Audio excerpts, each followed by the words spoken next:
Olá, seja bem-vindo no canal Preterista Parcial. Quero agradecer a você por estar assistindo este vídeo e recomendo que você fique até o fim. Aproveite e se inscreva no meu canal, dê o seu like e compartilhe esse vídeo, porque o conteúdo que eu tenho para oferecer a você a partir desse vídeo em diante é riquíssimo e você deve ouvir e ser alertado dos perigos que a nossa fé sofre constantemente. Nós devemos ter muito cuidado quando estamos ouvindo os pregadores, seja eles quem for, até eu.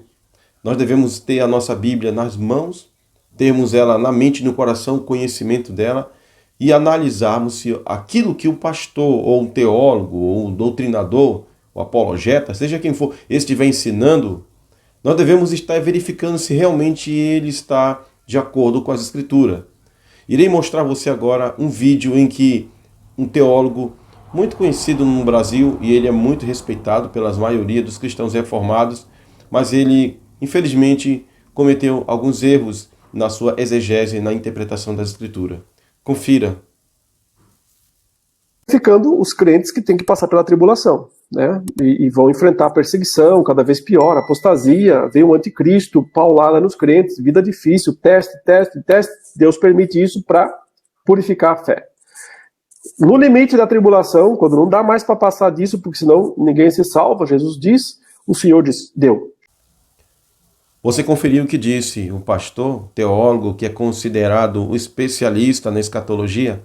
Ele disse que os crentes vão passar pela grande tribulação e vão sofrer, porque o anticristo vai meter paulada neles. O anticristo vai fazer o inferno na vida dos crentes que crê no Senhor Jesus. E o Senhor vai purificar a fé desses crentes na grande tribulação.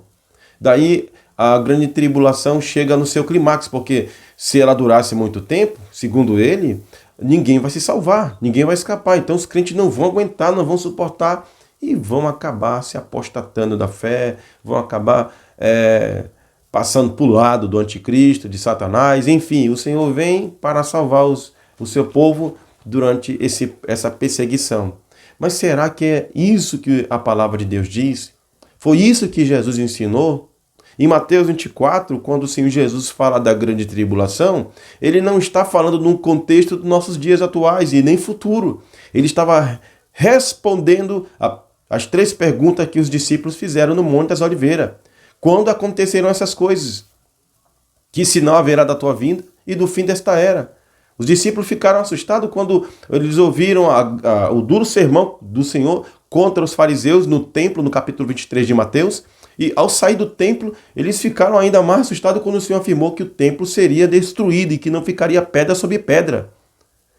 Então os discípulos fazem a pergunta dentro desse contexto da vinda do Senhor em juízo para destruir Jerusalém. Eles fazem essa. Aí o Senhor Jesus vai respondendo os sinais que são crescentes, que vão culminar com a queda de Jerusalém. Ele diz que essa grande tribulação é um juízo de Deus para Israel. É isso que o contexto diz. A grande tribulação é para os judeus rebeldes que crucificaram o Senhor Jesus no primeiro século. Em Apocalipse capítulo 7, nós vemos ali o apóstolo João, na sua visão, falando dos 144 mil, que não são números literais, mas são judeus que são salvos pela pregação do evangelho e eles não vão passar pela grande tribulação. Esses judeus, eles são preservados do juízo, porque a grande tribulação, ela tem um alvo específico, que é Jerusalém, Israel. É para eles. É um juízo de Deus, é a vinda do Senhor Jesus em juízo contra eles.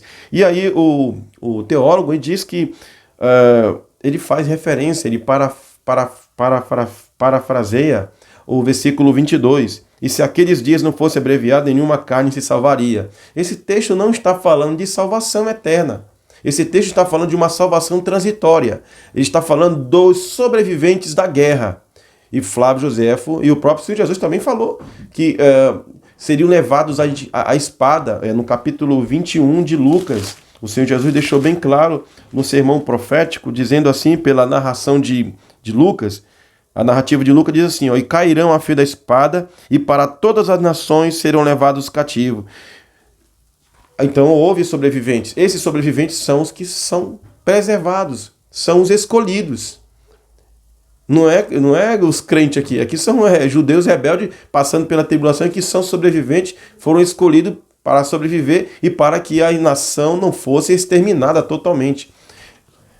Daí ele diz que o anticristo vai fazer inferno na vida das pessoas e o Senhor Jesus vem para salvar o seu povo da grande tribulação. Jesus não estava ensinando nada disso. No capítulo 17 de Lucas, o Senhor Jesus, falando do seu juízo contra Jerusalém, ele disse: como foi nos dias de Noé, assim também será nos dias do Filho do Homem. Comiam, bebiam, casavam. Você conhece a passagem. Enfim, vou me antecipar. Ele diz assim: assim como foi nos dias de Noé, também será na vinda do Filho do Homem. Assim será no dia que o Filho do Homem há de se manifestar. Então, quem estiver no telhado, tendo os seus utensílios em casa, não desça para tomá-los. Na época de Cristo, as casas tinham telhados e as pessoas ficavam nessa laje de cima da casa. E aí ele diz que não haveria tempo de fazer isso quando o exército de Roma cercasse a cidade. Ele diz que da mesma sorte os que estiverem no campo não volte para trás. Aí ele faz lembrança à mulher de Ló. Digo-vos que naquela noite estarão dois numa cama, um será tomado e o outro será deixado. Não está falando do arrebatamento, está falando do juízo. Quem são os levados? Quem são os deixados? Dois estarão no campo, um será tomado e o outro será deixado. Dois estarão na cama, um será tomado e o outro será deixado. Duas estarão no moinho, uma será tomada e a outra será deixada. Esse levado e esse deixado, os levados são os que vão sofrer o juízo. E os deixados são os que vão escapar do juízo. É isso que está ensinando a palavra de Deus. E não tem nada a ver com nossos dias. Você pode ficar tranquilo, em paz, que não haverá grande tribulação. Nós passamos por dificuldade todos os dias. E o nosso Senhor Jesus está no trono assentado. E os homens não mandam neste mundo. Quem manda neste mundo é o Senhor Deus. E todas as coisas que acontecem neste mundo são governadas e dirigidas por Ele. Então descanse seu coração na palavra de Deus, nas palavras de Jesus e não nas palavras desses teólogos que colocam medo nas pessoas. Até o próximo vídeo, se Deus quiser.